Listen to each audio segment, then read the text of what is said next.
กุ้ยไปเลยกุ้ยตะไม้บ่อ๋อเอาไว้ออกมากล้วยจูแต่ส่วนโอ้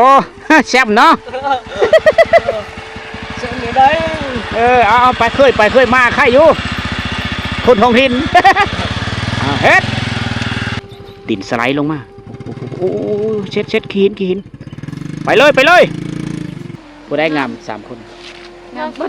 บิดเนาะซ้ำกันเนาะเอาบ้างยังจะเอิญนี่บางอะไรเอาบ้างอะไร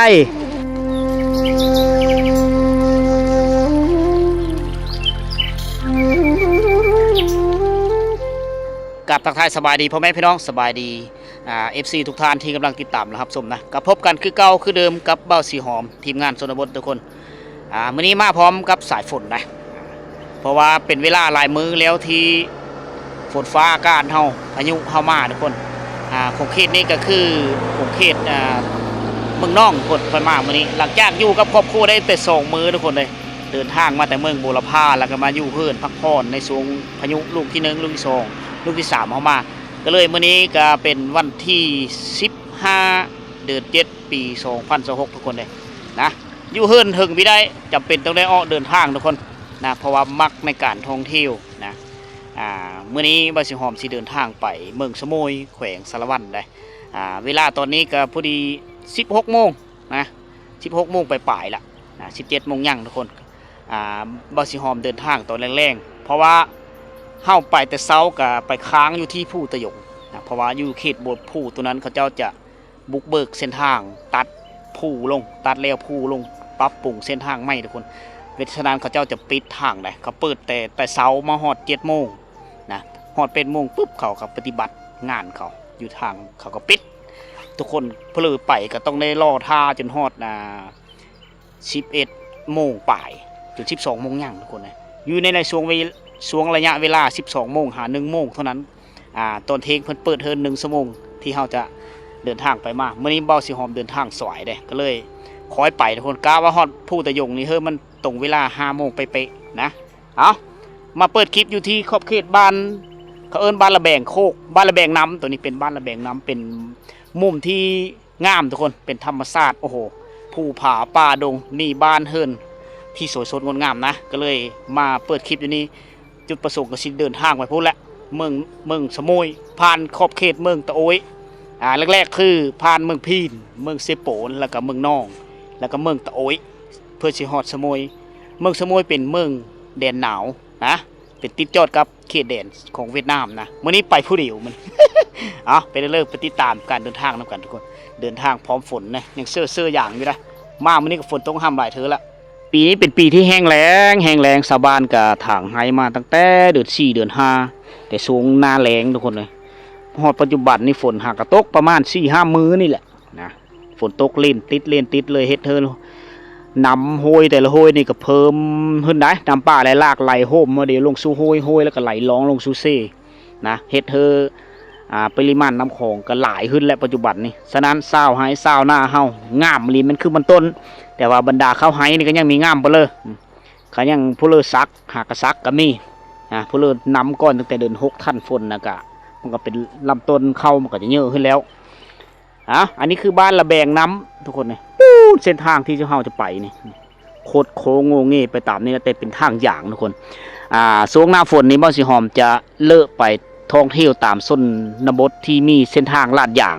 พอและไปจะเป็นเมืองโอ้ยบ่เมืองสมุยไปในนี้ละถ้าเข้าไปเมืองบุรพาลุยขี้ตมหลายโพด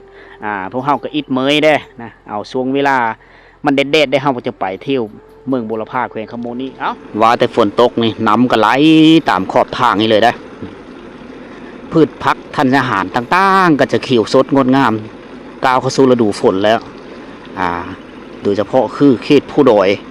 แต่ละเมืองแต่ละแขวงนี่ก็งามได้เพราะว่าใบไม้นี่ก็ป่งไม้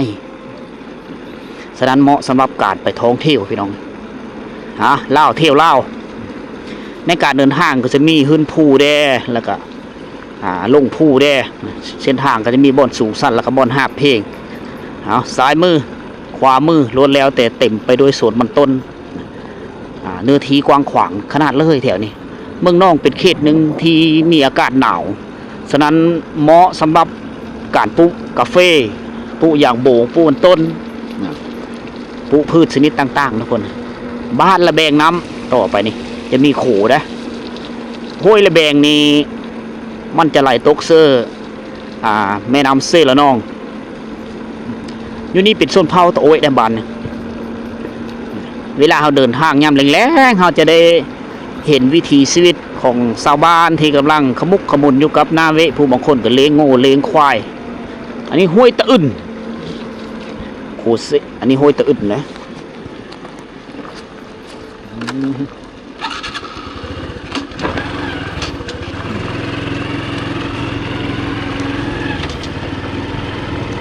ห้วยตะอึนแต่เป็นบ้านระแบงน้ำแม่น้ำนี่มันหักกระเซ้าคุ้นอันนี้คือหมู่บ้านชนเผ่าตะโอยที่ตั้งบ้านเฮิรนเลาะเรียบตามสายทางนี่เมื่อนี้สิเก็บภาพบรรยากาศในตอนเดินทางมาฝากพ่อแม่พี่น้องผู้บางคนก็เส้นทางไปเมืองสมุยมันเป็นเนอเมื่อนี้ก็เลยได้โอกาสรีวิวเส้นทางเก็บกับภาพบรรยากาศในการเดินทางมาฝากพ่อแม่พี่น้องเฮาอาชีพหลักคนเขตนี้นี่เฮ็ดไห้ปลูกข้าวหลายรีแม่นปลูกมาอย่างบ่งเขาเจ้ามีเนื้อที่ทำการผลิตหลายนะเขาปลูกมาอย่างบ่งหลายได้พูดเล่นสับปลาบเขามาเฮ็ดฟืนนี่แม่นหมดเลยอันนี้คือบ้านตะยงบ้านชนเผ่าตะโอยที่นอนอยู่ในของเขตเมืองน่องแขวงสวรรณเขตเฮาอันนี้มีหางหาน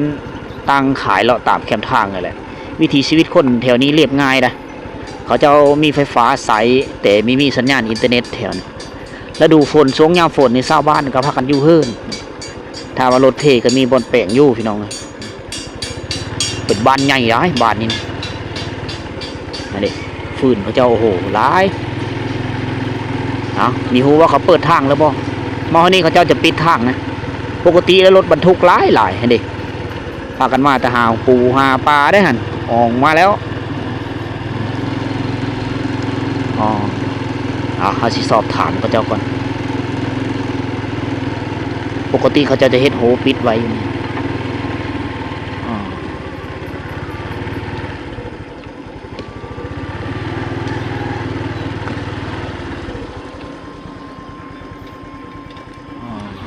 เขาเปิดเธอไปเลยบ่ทางนี่เขาไม่ได้ปิดเนาะโอเค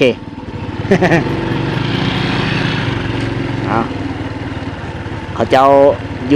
ยุติการบุกเบิกละเพราะว่ามันสูงฝนตกแห้งเขาเจ้าก็เลยปล่อยให้ไปก่อนถ้าว่าเขาเจ้า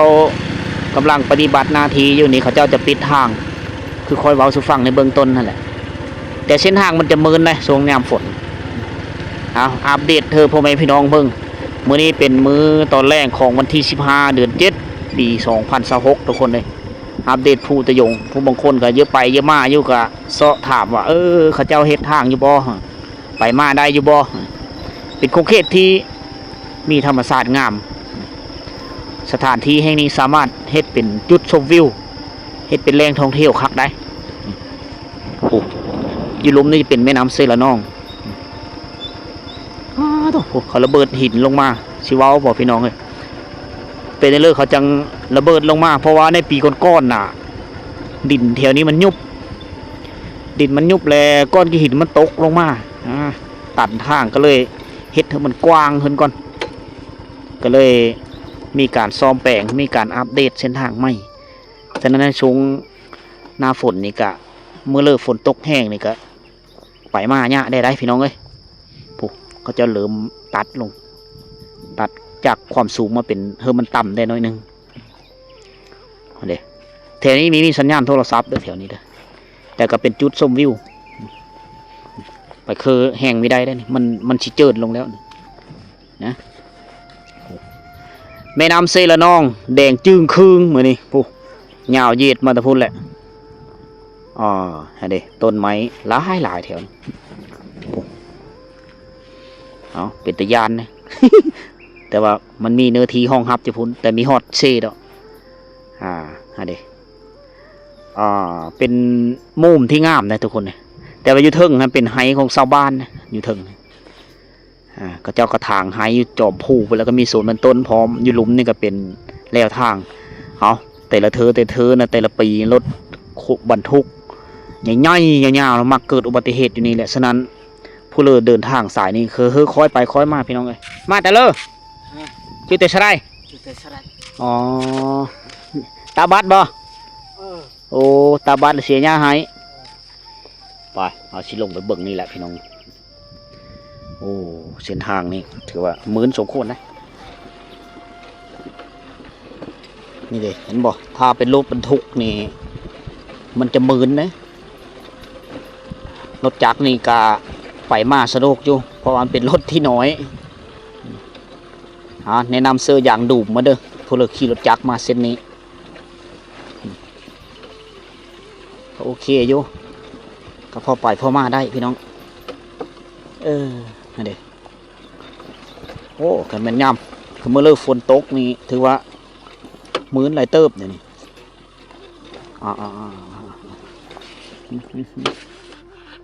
โอ้โหมื้นหลายเติบได้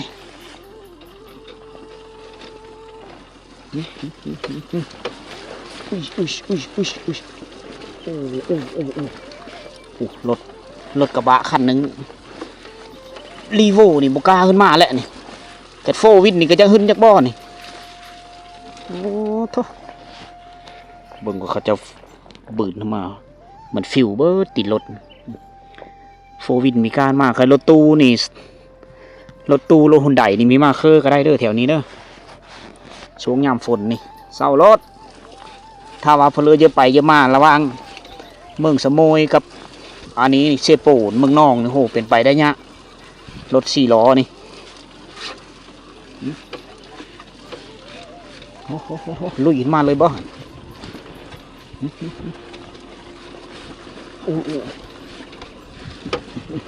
เอาแวะให้เขาเจ้าไปก่อนโอ้มันติดรถพี่น้องเอ้ย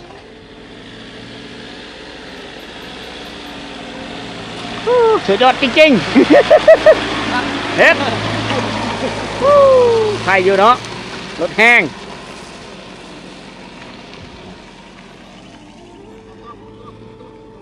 วะโอเคอยู่บืนแล้ว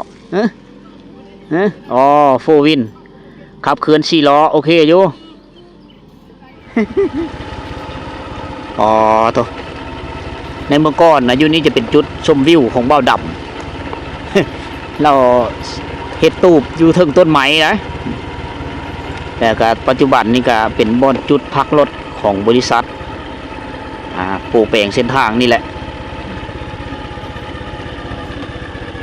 แนว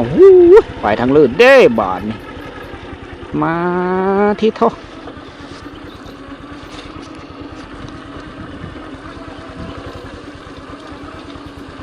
สิรอดอยู่บ่ว่าเฮานี่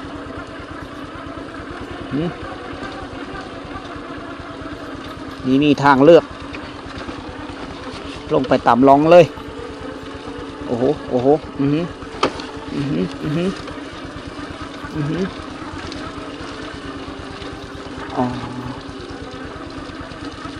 บ่อนนี้บ่อนรถโจกเขาเจ้าไปมาเนี่ยมันก็เลยแหลวแรดได้ทุกคนนะปอ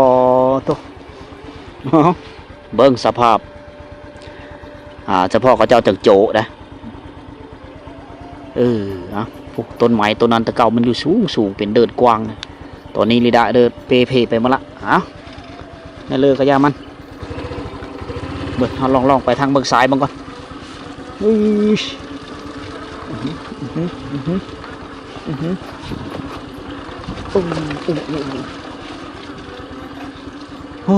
้หักเนาะ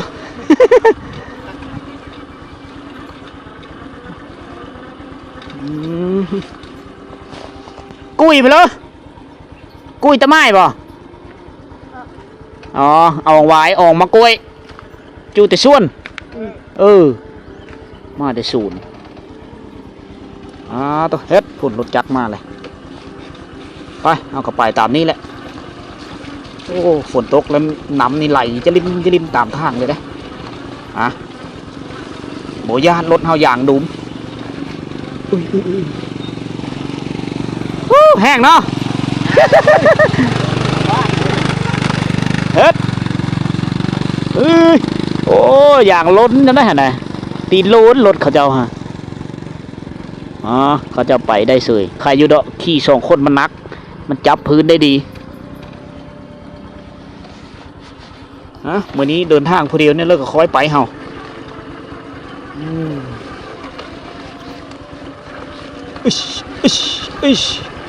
โอ้โห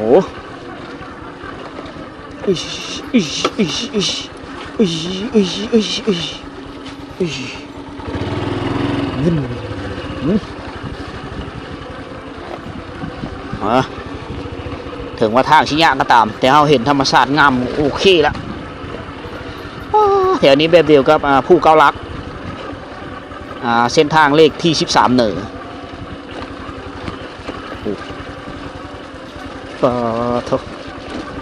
เอาหึงแล้วคนไม่ได้มาแถวนี้เกือบ2 เดือนแล้วที่ไม่ได้เดินทางลงมาภาคใต้ที่ไม่ได้เดินทางไปเมืองสมุยทุกอย่างมีการเปลี่ยนแปลงเป็นฝนลงในลายนี่มีมากขึ้นก็ได้เพียงเอาทางเลื่อนรถจักรไปบ้านนี้คนเอ้ยเอาสิไปทางเลยเบิ่งหอยเขาเจ้าไปลุยนี่ละ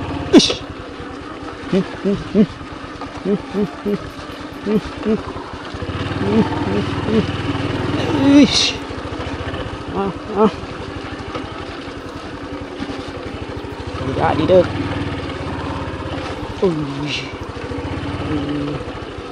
โอ้กันคอยเอาบีบากมาในผ้าลมนี่แล้ว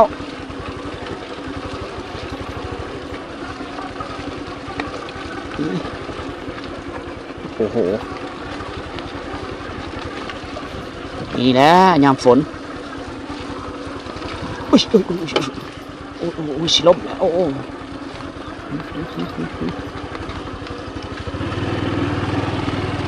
เฮ็ดโอ้โหโอ้โหโอ้โห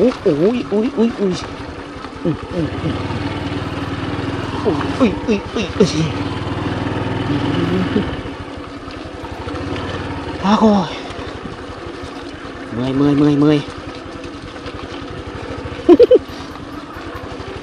ถ้าเพลือจะประจนภัยกับการเดินทางมาเช่นนี้ได้พี่น้อง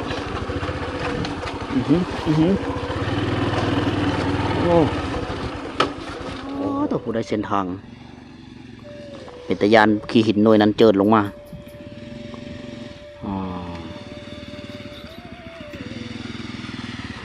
โอ้แซ่บเนาะเส้นนี้ได้เอาไปเคยมาใครอยู่คนท้องถิ่นเฮ็ดนี่พี่น้องเอ้ย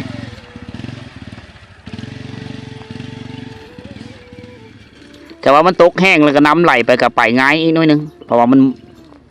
ความมืนมันจะเบิดนะเพราะว่ามันเป็นขี้ดินทรายขี้หินโบเด้ปุ๊โอ้โหเจอแล้วอ๋อดินสไลด์ได้นี่ได้โอ้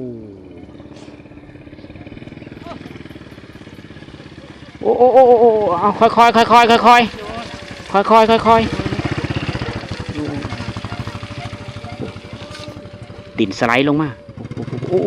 เช็ดขี้หินไปเลยว่าปะเอาสีขาวไปยานก้อนขี้หินยานดินสไลด์ลงมาทับเรียบร้อยเลยเฮาเมื่อเลิกฝนตกเนี่ยแนะนำนี่มาพร้อมฝนเด้อฝนตกนี่ยุติการเดินทางมาฆ่าอยู่นี่ผู้ขี้ดินเจินทับตรงนี้ถือโอ้โหผมมีผู้เลิกเห็นเลยได้ยังอันตรายยันดินสไลด์ลงมาไปเอาไปเลยก่อนโอ้โห อ้าวขนาดขี่ผู้เดียวได้พี่น้องเอ้ยขี่ผู้เดียวก็เมื่อยแล้วอันนี้อ๋อเอาแม่ขี้ต้มนี่มันมื้นได้บาทนี้ได้มันสิโอแล้วเนาะอยู่ว่าเฮานี่ท่อเบิ่งเขาลากเขาเจ้าเบรกเขาเจ้าลากล้อลงไปนี่ ขูดกี่หินลงมาในบ่อนี้เขาเจ้าเทเบตงนั่นในเมื่อก่อนจุดเลี้ยวอันนี้เลี้ยวดบซ้อทิศตัวเบิ่งปีนกองทุกคนเบิ่งพวกทางเข้ามาที่พุ่นก็เจาะหินเจาะแล้วมันก็เจอลงมาแมคโครเขาจกลงมาเท่าจุดนั้นนี่เป็นตะปะง่อยละอยู่แถวนี้รถปีนดุเลยจุดนี้บางขั้นก็แก้นักแล้วก็บืนมีขึ้นถอยหลังแล้วก็ปีนละงางอยู่นี่หลายขั้นได้แต่ละปีได้ถือว่าจุดนี้จุดเกิดอุบัติเหตุดุฉะนั้นเขาเจ้าก็เลยปรับปรุงเส้นทางนี้ไม่ให้มันกว้างให้มันลีกันได้อยู่นี่แต่ละปีนี่ฆ่ากันอยู่นี่แหละย่างอยู่นี่แล้วเลยไปมาไม่ได้จนท้อเอารถที่ปีนไปเอาอ้อได้จะได้ไปได้ซ้ำปิดการสัญจรแล้วแหละอยู่นี่ธรรมศาสตร์ยามแรงพี่น้องฟ้าหลังฝนธรรมศาสตร์ผู้ตะยงเมืองน่องแขวงสวรรณเขตมีตั้งเดียวกับผู้เก้าลักเลยแถวนี้แต่ผู้เก้าลักมันจะโหดกว่านี้นะมันจะสูงกว่านี้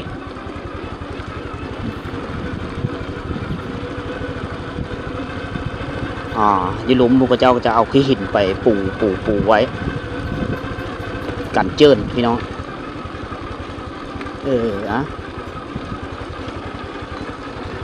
ปีนี้ฝนลงหลายมีหึงพระเจ้ากระโจกันบุกเบิกละเบิดฝนปีหน้าไปแล้วพระเจ้าจะเฮ็ดใหม่เฮ็ดช่วงยามฝนมันก็อันตรายมีความเสี่ยงสูงเดี๋ยวดินสไลด์เจินทับรถ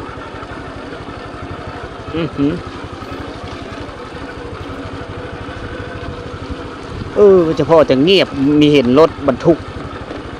แลนแถวนี้ปกติแล้วบ่เขาจะแลนไวขนาดนั้นรถบรรทุกแต่ลาวไปเวียดนามแต่เวียดนามไปลาวนะวิดแล้วพี่น้องกันบ้านนี่ปลอดภัย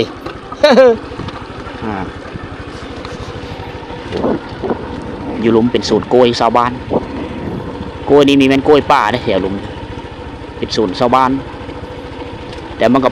ปนกันกับโกยป่าภาษากระดูเขาเจ้าเอิ้นกีดอเดินทางตลอดปลอดภัยวิทย์จุดอันตรายแล้วพี่น้องไปใช้เวลาอยู่ประมาณ20ปลายนาทีหรือ10ปลายนาทีเพื่อที่ลงขับรถวิทย์จุดดังกล่าวทะเลหมอกพี่น้องฟ้าหลังฝนงามเสมอเลย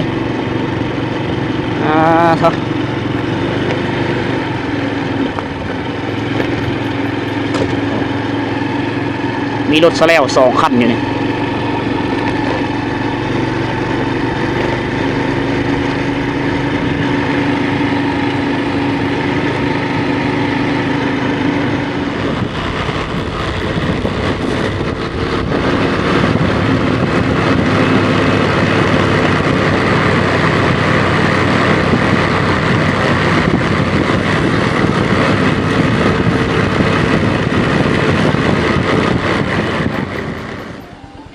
เปิดเปิดไปแหละอยู่บนน้ำลิ้นนี่มาเจอผู้สาวลาวบ้านป่าไปเอายังเอาพักมันต้นผู้สาวบ้านปะแนะบ่นี่ได้แล้วเบิร์น้ำกล้วยปองจะคนมากัน2 คนคนร้ายบ่อยู่น้ำได้ท่ากันบ่อาบน้ำได้ต่อคิวบ่ตักน้ำก็ตักอยู่หันบ่โอ้เบิ่ง อ๋อสูตรมันต้นน้องเองเลยบ่โอ้สาวบ้านปะแหนะนี่งามเนาะสาวตะโอ้ยบ่หรือสาวมังกองสาวเมืองน้องโอ้สาวเมืองน้องงามคือคนเลยเนาะอ๋อคือคนเนาะบ่ยันยุ่งครบบ่ละบ่ยันเลยให้มันครบเลยเนาะบ่มียุ่งเนาะอ๋อบ่มียุ่งโอ้วิวงามบ้านเจ้าปกติมาอาบน้ำอยู่นี่ทุกมื้อขออนุญาตไอ้ขออนุญาตถามซื้อได้ซื้อได้เลยเจ้า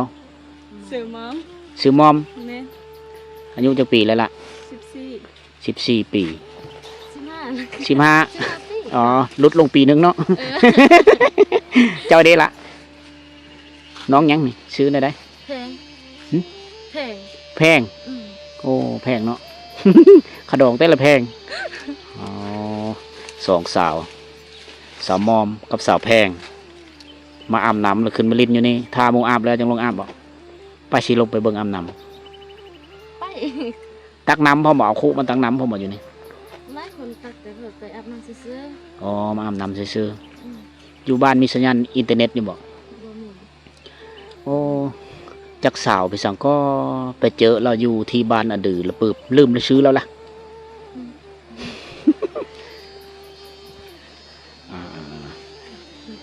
มาเจอสาวลาวบ้านป่า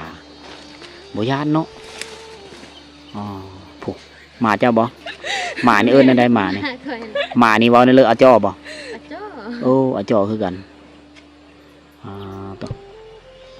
เอาส่วนมันต้นเรางามเลยส่วนมันต้นสาวมอมบ่ของสาวมอมหรือของสาวแพงยุ่งครบแล้วปลาลงไปโหยปะเปาะจุดเดอะเปาะสิอันนี้เงียบไปเด้อไปเป็นนางเอกให้อายเด้อมื้อนี้เด้อเฮือนแก้มทางบอกอ๋อมื้อหน้าสิไปแวะเฮือนเด้อโอ้ไปงานผู้สาวหลายบอกโอ้คักเอ้ยมื้อนี้เฮาสิไปตามติดวิถีชีวิต2 สาวสาวบ้านปะแหนะทุกคนผู้สาวเบิดบ่แคมทาง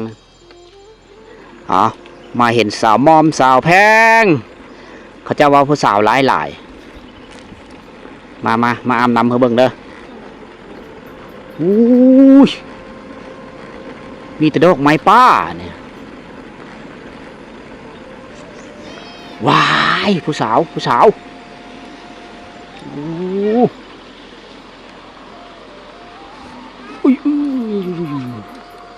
จึกนี่เอามาเบิ่งผู้สาวก่อนบ้านส่วน บ้านส่วนสบายดีบ่บ้านส่วนนี่แม่นบ่ยังบ่ได้อาบน้ำเนาะรอทาเขาอาบแล้วก่อนบ่โอ้กำลังสิอาบ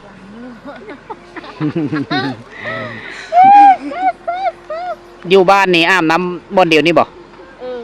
โอ้บ่มีบนอื่นเนาะบรรดาผู้สาวนี่มานี่มืดแม่นบ่ผู้บ่าวเขาก็มาอาบอยู่พี่บ่ละแม่นบ่ผู้บ่าวก็มาอาบพี่บ่อ๋อผู้บ่าวก็มาอาบพร้อมกันอยู่บ่หยา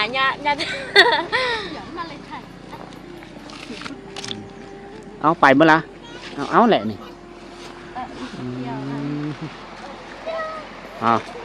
เด้อผู้สาว4 สาวผู้นี้ได้น้องเพลอนี่14 ปีผู้นี้14ผู้นั้นก็14แม่เบิด3 คนกระอันไทยเอาก็มีต้องอายเด้อมีต้องอายระวังรถได้ละผู้รถมาได้งาม3 คนงามเบิดเนาะจำกันเนาะเจ็ดเก่ากระเร่งเจ๊ลีลาเลยลีลาป้า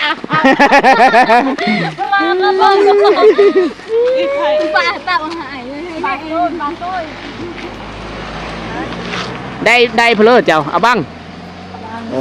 เอาบังยังเจริญนี่บังอะไรลายเลยเนาะมันออกลายเลยเนาะโอ้วิถีชีวิตเศร้าหายเศร้าหน้าเฮามาแต่หายแต่โซนละหาหน่อไม้เมื่อเลยผู้สาวค่ะลัดอยู่แคมทางคุณ ฟอนลันรถฟอนเต้น TikTok ก็เป็นบ่เต้น TikTok บ่ฮะเต้นให้เบิ่งดู ไปลงอาบน้ำนะแป๊บจักหน่อยก่อนเนาะอ๋อผู้เสื้อดำซื้อได้เลยผู้เสื้อดำสาวไปเลยสาวยังผู้เสื้อดำรายงานซื้อได้อีหละวึบผู้นี้เด้คำแสนน้องมอมน้องแพงน้องวึบคำแสนอ๋อสี่สาวเผาโต้ยส่วนเผาโต้ยบอกถึงเจ้าบอกส่วนเผามังกรบรูโต้ยรูมังกรบรูโต้ยอ้าวเมืองนองอ้าวทุกคนเลยเป็นเรื่องกันยาวากันนะอันนี้นะผู้สาวลาวบ้านป่าผู้สาวลาวสุดเผาโต้ยผู้สาวมังกรหรือสุดเผาบรูก็ได้เจ้าจะมาอาบน้ำตามลำผ่านในยามแรงเต็มกันนี่แหละมารอคิวนี่ในละแคมทางระหว่างเมืองโต้ยกับเมืองนองนะคนยามแรงเขาจะได้เห็นผู้สาวนะข้อกายไปกายมาเห็นแต่เขาเจ้ามาตักน้ำอยู่นี่บ่เดอะงวยละอิดปะไหนบ่เดินผ่านละอิดปะไหนเจาะตะไนไปสิเจ้าไปตลาดนี่ไปเมืองนองหรือไปเมืองโต้ยไปโต้ยเนาะโต้ยนี่ไกลเนาะบ่ไกลเนาะตะเบิ่นเยื่องเนาะเนื้อจีเลอเหรอเด็กจังเลยงามนี่ว่าได้งามอ้อบ่หรือไม่ยังภาษาที่เจ้าว่างามนี่ว่าได้ใดฮะโอบ่คือกันเนาะบ่แม่นอ้อเนาะโอโอ้หญ้าอ้อยแถวตรีภาษาตรีเขาเอิ้นอ้อเนาะกำมังกองบรูมังกองอ๋อกระเรกป้าไปเด้อป้าไปเด้อนักแม่นมดบอกผู้สาวผู้สาวหลายเนาะทำได้มากมดเนาะดังเลยอัดคลิปกันเนาะจักคนผู้สาวบ้านเจ้าฮอดผู้สาวเปิด50 ไปผู้สาวบ้านไป50อ๋อแต่ละปีนี้ขั้นบ่แต่งงานแห้งหลายกว่าท่านแม่นบ่โอ้มีแต่ผู้สาวสำน้อยผู้สาวงามแม่นมีแต่ผู้งามมีแต่โอเลยโอได้บ่ขี้ร้ายได้ผู้นี้แห้งงามนี่ปอตัวไปเด้อนายอัดคลิปอาบน้ำบ่อยละไปเด้อบ่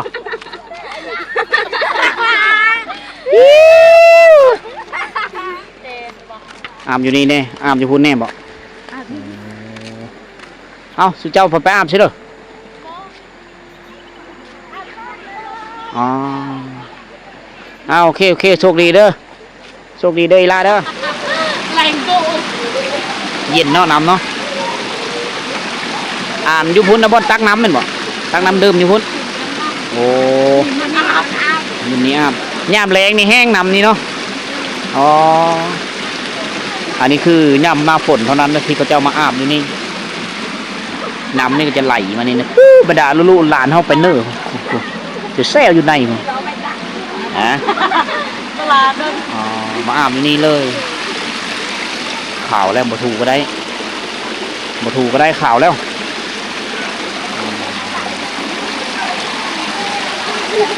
จู่แต่ใช่ได้บ่มาแต่ให้มันละมาอาบน้ำใช่ได้ลูก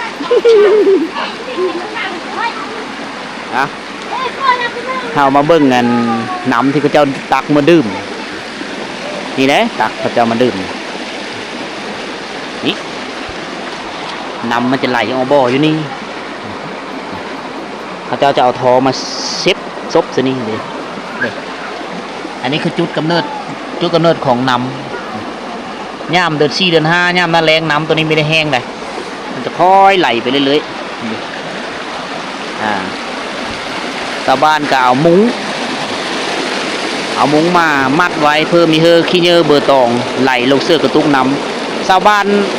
ปะแนะเบิดบ้านเขาจะมาตักเอาน้ำอยู่นี่แหละ ย่ามแรงเนี่ยพระเจ้าก็มาอาบอยู่นี่โอ้โหล่อคิวอาบแต่ละคนได้อันนี้คือแม่น้ำลำธารที่ชาวบ้านมาอาบมาตักมาดื่มกินอยู่นี่แหละพี่น้องเฮาจะไม่ได้อยู่หึงนะน้องๆเพิ่นก็สิอาบน้ำก็ไม่ได้อยู่หึงเพราะว่ามีหลานน้อยมีนุงทรงมีนุงเสื้อเลยนะเฮาก็สิได้เดินทางต่อก่อนทุกคนอันนี้คือบ้านปะแนะเมืองนองแขวงสวรรณเขตเป็นบ้านสุดท้ายของแขวงสวรรณเขตแล้วได้เป็นบ้านสุดท้ายของเมืองนองปะเฮาสิเดินทางไปเลยมีหูว่าคำซะเลยติดตามการเดินทางไปนำกันทุกคน